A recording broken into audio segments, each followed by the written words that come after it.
Hey there, welcome to the Movie Review Mom YouTube channel. My goal is to save you time and money by giving you the scoop on filmmaking quality and content so that you can decide whether or not you want to watch a particular film. So today, the movie I'm reviewing is called Small Things Like These. This dramatic movie is now playing in theaters. The film is rated PG-13. It's an hour and 38 minutes long, and my overall movie review mom grade is an A. I thought it was really well done. So first I'm going to give you an overview in a nutshell, and then I'll point out things I liked, things I didn't like, tips for parents, funny lines, interesting lines, themes worth talking about, and we'll finish up with recommendations for other films that are sort of similar that you might also really enjoy, especially if you like this one. All right, so first, in a nutshell, so the story takes place in 1985 Ireland when a devoted family man discovers disturbing secrets kept by the local convent where he lives, in addition to shocking truths of his own. Magdalene laundries, just to give you a little scoop, it functioned in Ireland up until 1996. Unwed pregnant teenage girls were sent to the convents or monasteries to give birth and forced to give up their babies to adoption. Rumors turned to evidence that the young girls were being mistreated and abused as cheap labor. And that's the setting for this movie. So first of all, the film was directed by Tim Milans, or maybe it's Mealance. Sorry, Tim, I don't know. Writing credits go to Enda Walsh and Claire Keegan. Cillian Murphy loved Claire Keegan's novel called Foster while on a train and admitted that he had to pull his hoodie over his face because he was crying. He loved it so much. Now, despite the last name, Enda Walsh is not related to Eileen Walsh, who also stars in the movie.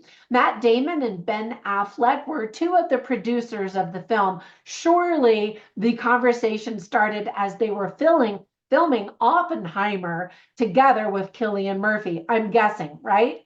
Already the film has been nominated and won various awards at various film festivals. So kudos to the team. I really hope that this film gets some Academy recognition because it is so well done. Normally it's the big movies such as Oppenheimer that really get name recognition and get the Oscar buzz going. But this one has some really special elements. First, let me give you tips for parents. Kids are going to be completely bored. It's adults talking really throughout the entire movie.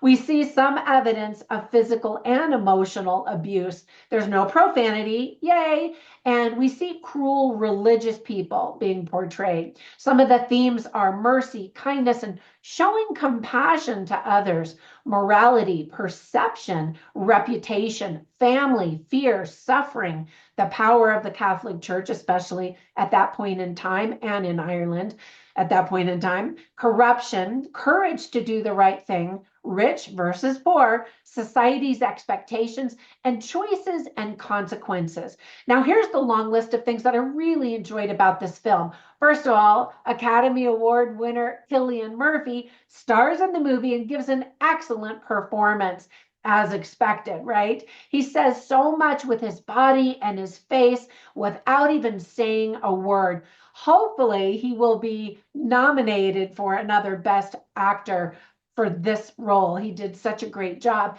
He shows us the skill and the power of not overacting in a role, which we see so often in movies.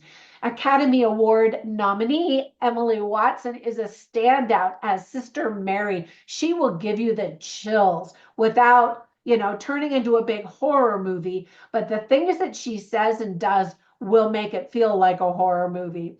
The entire cast truly is fantastic. Other cast members include Eileen Walsh, who's really great, Claire Dunn, Zara Devlin, among many others. The camera work and the direction are fantastic.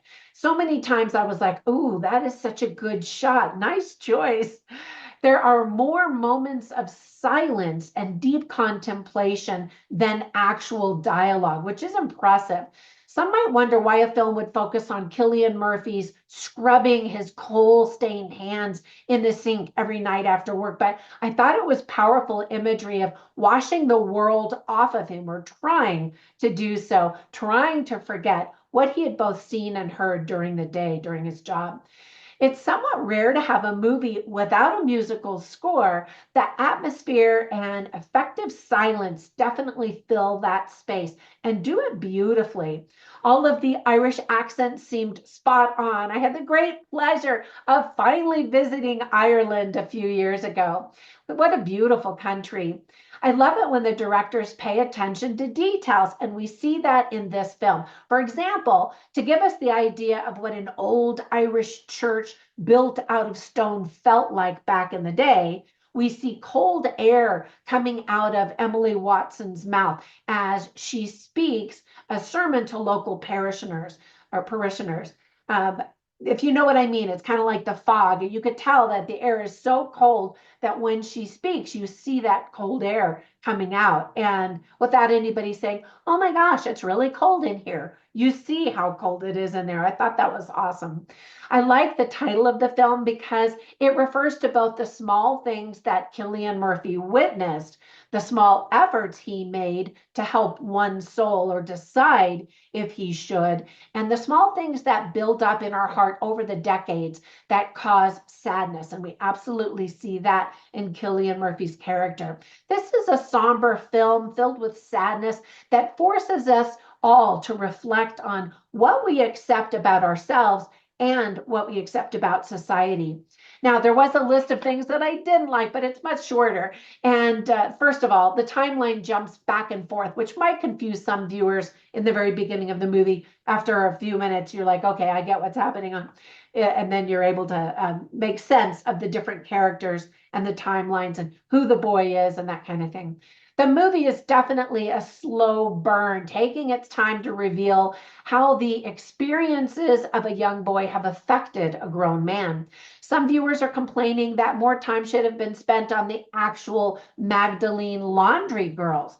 However, it's extremely effective to show an ordinary man's perspective of what he thinks and knows is happening right under his nose.